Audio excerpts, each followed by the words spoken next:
পশ্চিমবঙ্গের রাজনৈতিক প্রেক্ষাপট হিসেবে যদি আমাকে বলতে বলো, তাহলে প্রথমেই বলছি যে আমাদের মাননীয় মুখ্যমন্ত্রীর ভয়ের তো কোনো ব্যাপারই নেই। ভয় মানে সরি, এইভাবে বলবো না, মানে ওনার পদের সুনিশ্চিত ভাবে মানে উনি ফেরত আসছেন।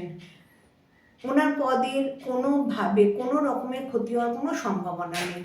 তাহলে কি কোনো ষড়যন্ত্র, কোনো রকম রাজনৈতিক? হ্যাঁ, ষড়যন্ত্র হবে, কিন্তু ওনার নিজস্ব একটা ব্যক্তিগত ক্ষমতা আছে।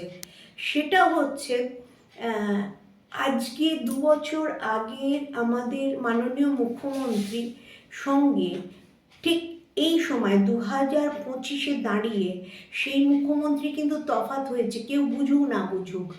গ্রহ নক্ষত্র পট পরিবর্তন করে এবং যত দিন যাচ্ছে এই মাননীয় মুখ্যমন্ত্রী সম্বন্ধে বলছি আমি, ওনাকে মাননীয় মুখ্যমন্ত্রী বারবার করে আমার বলা উচিত না, তবে এই ভদ্রমহিলার একটা গড গিফটেড ক্ষমতা আছে।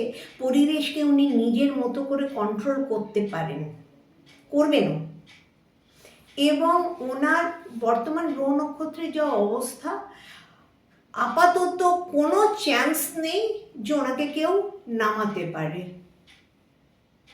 এটা গ্রহ নক্ষত্রের দিকই বলো, তার সঙ্গে ওনার ব্যক্তিগত বুদ্ধিমত্তা বা ক্ষমতা বলো, সব দিক থেকেই আমি এই কথাটা বলবো।